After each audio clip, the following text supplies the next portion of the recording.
welcome to another episode of What Are You Selling with me, David Green. And with me today is the multilingual Czech-based author, Jan Kotouc. How are you doing today? Hi, Dave. I'm doing pretty well. It's a nice first day of December. The weather is bad, but that's what to be expected. Yeah. I actually forgot it was the 1st of December today until I'd got my son some advent calendars. And he was very excited to open them this morning. I was like, oh yeah, it's the 1st of December already. Yeah, of course. I'm not sure when this interview is going to air, but well, now as we record it, it's the 1st of December.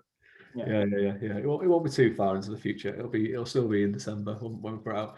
But I also panicked because then I realized I had a deadline for something on the 2nd of December, and I was like, well, that's tomorrow, and I need to do quite a lot of work today to get that finished. But I got it done this morning. It's all good. So we were talking before we started to record about just how many books you actually do have published, because it's you have some that are based in some that are in your native language and some that are translated. So just let the introduce yourself to the listeners. How you just basically what kind of writing that you kind of do and how many books that you have available. Okay, so as you said, my name is Jan Kotouc. I'm a writer from the Czech Republic. I live in Prague, and my first book was published in the Czech language in 2009. So until now, I think in Czech language I've written 18 books. And I am now in the stage when someone asks me how many books you have written, and I need to stop and do like, and so I think 18 is the number. Not all are published because some are waiting for publications, like they're in the pipeline. And I have two traditional publishers in the Czech Republic. And with one I publish my science fiction books, and with the other my alternate history books, which are now my two genres.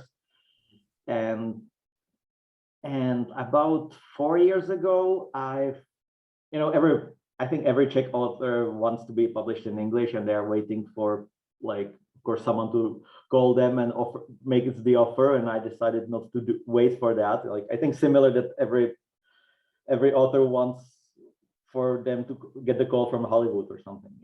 Yeah, it will be nice if it happens, but probably won't.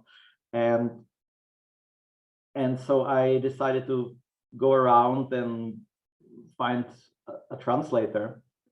And the most often asked question is, you speak English, and my other occupation is I also teach English, so why don't I translate it myself? And I said, well, if I want to write new stuff, and if I spend 3 or 6 months translating the old book, I will not write any new book. And actually, I have a readership here in Czech Republic that is waiting for the next book. And so I went to, there's a Facebook page called Checklist, spelled with CZ. It's a pun. Yeah, nice.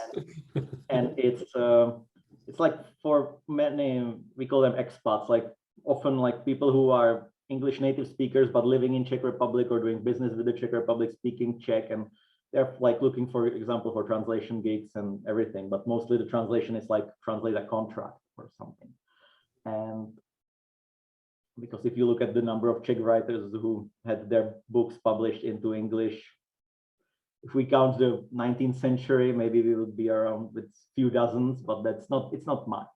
Yeah. And anyway, so I basically went there and said something like, hello, I'm a Czech writer of science fiction. I'm looking for someone to translate my book into English, and I'm sure we can find a deal that will make both sides happy. And within 2 hours, I had 5 offers. Like, okay. So I did something I never imagined myself doing. I started doing job interviews, and it was like, okay, you want to translate, where do you see yourself in 5 years? And here's a sample, translate a sample. And very soon I got to meet my wonderful translator. Her name is Isabel Stainsby. She is based in Glasgow, Scotland. And we just hit it off, and we've been working together ever since, and she's wonderful. And and she just finished translating book 4 of my Central Imperium series, which is the last book in the series, and that's going to come out in English, hopefully in January. It's funny how you were talking about not wanting to translate yourself, because obviously you want to write new things, and I would have imagined you would have had the temptation of changing the thing that you've already written, where you'd be like, you know what, I wouldn't mind just altering this a little bit, and then disappearing down the rabbit hole of extra work that you've created for yourself. Yes, I think that would have happened, and many years ago, I had an urge to try to translate one of my books into English, and I stopped after like page 2 because I decided to write my new book instead. But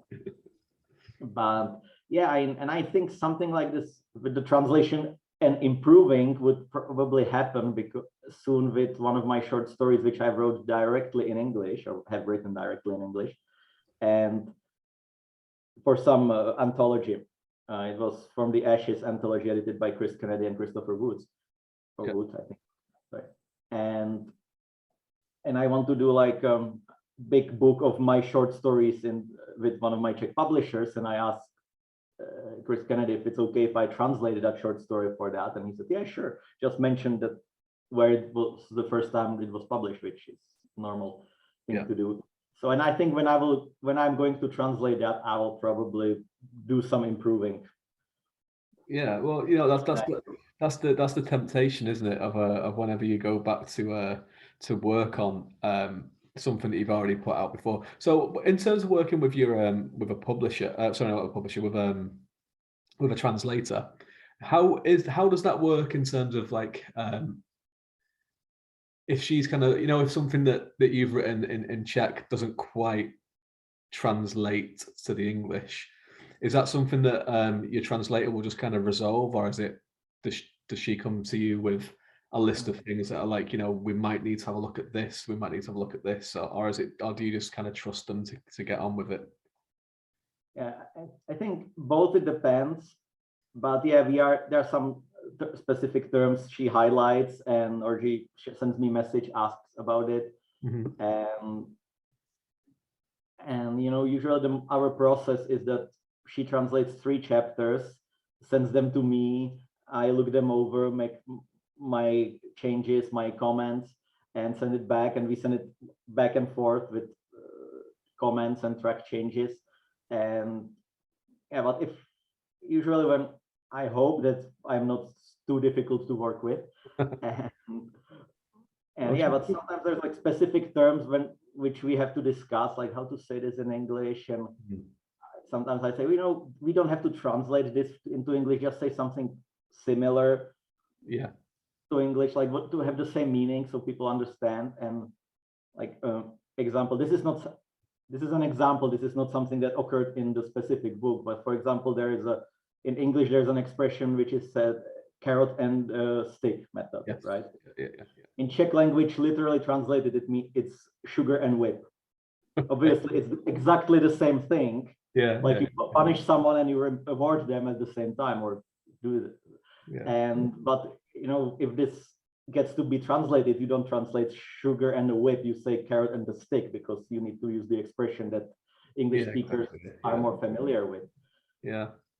And sugar and whip is sweeter and more deadly at the same time than carrot and stick. Yeah, well, depends probably.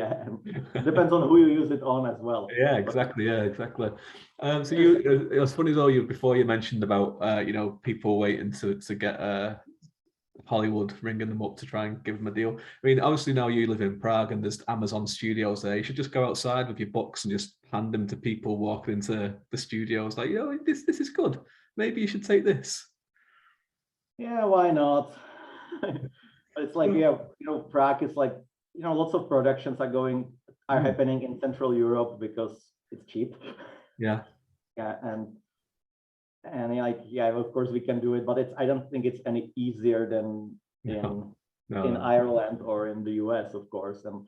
And you know, lots of authors, they like to say, oh yes, we are talking about a movie now. Well, talking about a movie, that and $5 gets you a cup of coffee at Starbucks. Yeah, that's right. So you're in quite a unique position as well, and we'll talk about your actual series in a little while. But you're traditionally published in your home country, and then worldwide you're indie published. Yeah. So could you talk about that a little bit, about how the difference is, like, you know, in terms of like when you're getting your stuff published in English for the American and wider European market, you've got a little bit more freedom, I guess, than you would do at the traditional kind of thing in terms of like covers and timings and all that kind of stuff. Yeah, well, I'm not actually like against traditional publishing. You know, if I get a phone call tomorrow from Penguin, saying that they want to republish my series and with a huge advance, of course I'm going for it. You know, Yes. and I think I got traditionally published. There was like no other option in the Czech Republic, and I still think there is not that much of an option. And I recommend Czech writers. I also teach creative writing. I recommend them, you know, find a publisher, not only because it's like you don't have to worry about lots of things, like you don't have to worry about the printing and distribution and etc. But also they hire a professional editor, and while you know you might not like the cover, they are at least know how covers work and cover design. Most of them, not all of them. You know, I think in every country you see some really lousy covers on traditionally published books, and you're looking at it and seriously. Yeah. And so, yeah, and I think in Czech Republic the market is probably too small for indie publishing, unless you are like a super famous YouTuber or something like that, or essays or whatever. And as for the English speaking market, you know, if I had got an interesting offer, I would go for it. But I did a crowdfunding campaign to support the translation into English, and I made some like promises, and I said, well, let's go the indie way, because then we can give people who donated their rewards as fast as we can, and not only like the free book, but also the like I name character after you is one thing I did in the crowdfunding. Or for more money, it was I name a character after you and the character is not going to die. And you would be surprised how many people are willing to pay the extra $15 to not die, you know. Oh, really? Yeah. No, I would have thought it pretty cool to actually have a character named after you that dies in the book. I'd be like, yeah, that's it. That's what I want. Well, and then, you know, of course I asked my Czech publisher, like, you know, do you want the rights for English? And they usually say no, and it's not covered in the contract. And you know, I think like I'm pretty open. We are friends with both of my publishers, you know, and so, and I also use their covers, because the covers, I have the book here, the cover for the Central Imperium series, they are really beautiful. Yeah. And I just used the picture, and well, I bought the picture again from the artist for the English version, but I just asked them if they had a problem with that, and said, of course not. So it's actually nice that the book, both in Czech and in English, has the same cover, made actually by a Polish artist named Tomáš Maroňský. Excellent. So it's very international now. Yeah. It's going everywhere. So you write in science fiction and alternate history in particular. So what you know, what is your inspiration? What got you into those kind of genres? Well, I think for science fiction, I think it's most like writers want to write what they themselves would like to read. I think it was Toni Morrison, who she is a Nobel Literature Prize laureate in the 90s. I don't remember the year, and she said that, you know, if there's a book you want to read and no one has written it, then you need to write it. Yes. And so I like science fiction and military science fiction. I got really inspired by David Weber, the author of the Honor Harrington series. And also, like, when I was younger and a teenager, I was reading lots of Star Wars novels, and made by Timothy Zahn and Mike Stackpole and Aaron Alston. Me too. Yeah. I of course got to be friends with David Weber, and later I also invited Mike Stackpole once to the Czech Republic, and Kevin J. Anderson as well. And so I got to play host to all my favorite writers, so that was really nice. And so yeah, and I wanted to write something similar, so I started writing. And then of course, I think every writer starts more or less like being inspired by someone in particular and then finding their own voice slowly. So that something will happen to me. And so I write like about big war in space, and then I went more to my sort of Star Wars roots with the English translated Central Imperium, which is still military, and but I find that some people are scared by the military term, but it's more, this is not as hard-edged, I would say. Well, I blow up planets occasionally, but yeah. Like empires rising and falling, and intrigue, and super spies, and space commandos, and interesting aliens. So it's more like you mentioned computer games, and I'm big Mass Effect fan, so I'm me too, actually. Inspiration is there as well. Yeah, man, Mass Effect. I love Mass Effect. I love it so much. Yeah, exactly. So it's like Mass Effect meets Miles for Costigan by Lois McMaster Bujold or something like that. But someone had to describe it actually like this, like Mass Effect meets Miles for Costigan. And as for my alternate history, which is so far only in Czech, I was a history buff. I still am a history buff. And when I was a teenager, like I read up so much stuff about World War II that people were constantly like giving me encyclopedias about World War II for birthday and Christmas. And I actually had at one point had to tell them, please stop, I have enough now. and you know, and I just imagined like, you know, imagine an alternate history where there was like huge floods and some huge land masses disappeared, and there will be a Czech-Slovak kingdom who is a naval power in like alternate 1940s and fighting it off with the Tsarist Russia on the high seas. And so that was the premise. And there's a popular Czech movie called in English it would be like Night Riders, as someone who is riding in the night. And it's about a Czech bomber crew during the Battle of Britain. And when I was selling this to publisher, I said something like, well, it's like Night Riders, but on aircraft carriers. And so it's about pilot on aircraft carriers, and like they need to fight. And it's like a huge Tom Clancy like novel with like lots of characters and lots of stuff going on all around the world. And we are thinking about translating that as well. I hope so. That sounds really great. Before we were talking about The Man in the High Castle, I love alternate history as well. That sounds amazing. I actually wish that I could read in Czech so I could get them right away and read them. Yeah, and I think we will eventually. Lots of people are asking me in Czech Republic, like, do you think it would be interesting on the English-speaking market because it's about Czechs and Slovaks? And but I think, you know, look how popular Jean Nesbet's books on Norwegian crime thrillers are in English-speaking market, and probably the most successful alternate history writer today is Eric Flint, who has a series called Ring of Fire, which actually takes place like maybe 60 kilometers from where I live now in Germany in the 17th century. During the 30 Years' War, where American town is transported back in time. And you know, how many Americans know much about the 30 Years' War? I don't think that many. And I think the thing is as well, like, you know, I know it's not the same kind of genre, but the Witcher's popularity from Poland when they were translated into English, and a lot of that draws from you know, as a European, you can see a lot of European folklore, and obviously the further east that you go, there's more basis of that. But that's gone all over the world, and it's been popular everywhere. You know, through the video games, through the TV series, and then the books. So you know, I think it's not so. I don't think it's as much of a barrier anymore. When it's like, well, this is about this place, and it's no one else is going to be interested as much. But I think things travel better these days. Yeah, and I think many readers now are looking for.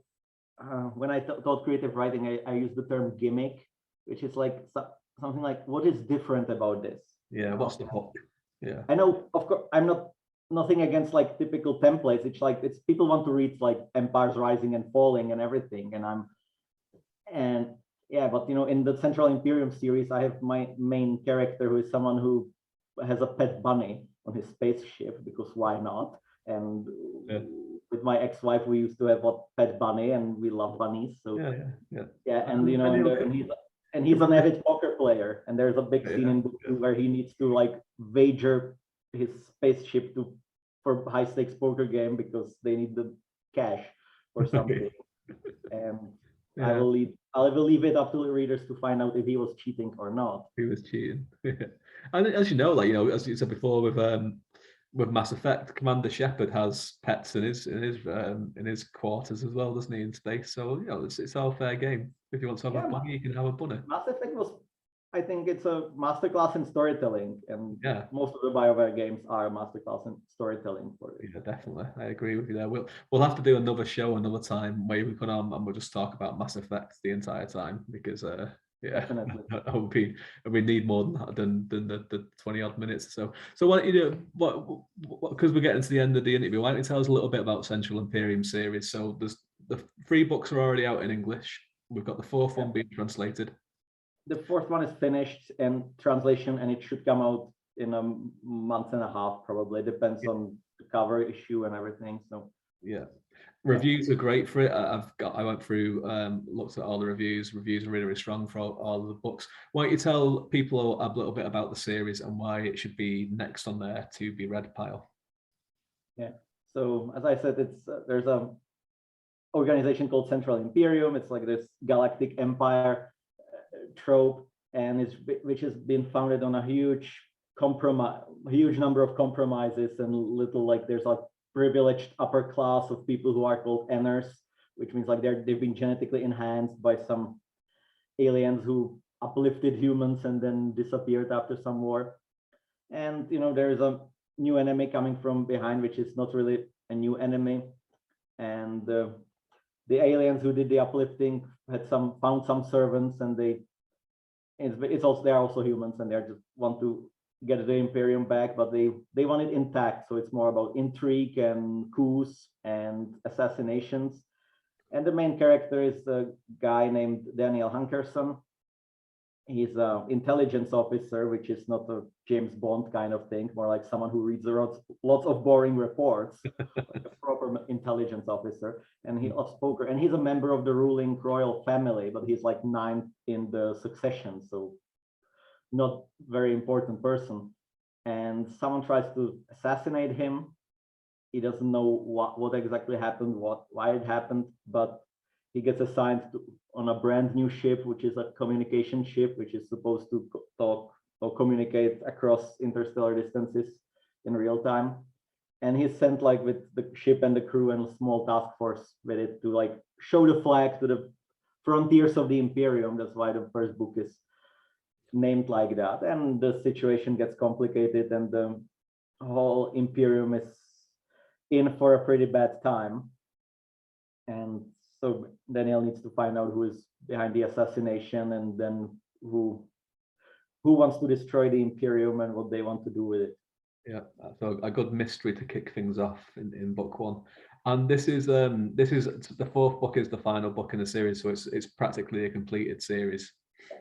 I invented this world, and again inspired by maybe Mass Effect or Star Wars. I think I'm a world builder, and I love world building, and you can tell a good world that you can imagine yourself living there even without the main story and without the characters. People would like to go to study at Hogwarts even if there were no Harry Potter there. Exactly. And so I invented this world with like the idea that I can put there all the stories I haven't thought of yet. And so there will be more books in that universe. I have some short stories, but the main series is finished in book 4. If someone would finish book 4, they won't feel like, oh, I don't know how it ends. It will be the ending, and then I may do a sequel series taking place a few years later with slightly different characters, some original characters, and something like that. But yeah, the Central Imperium series has 4 books.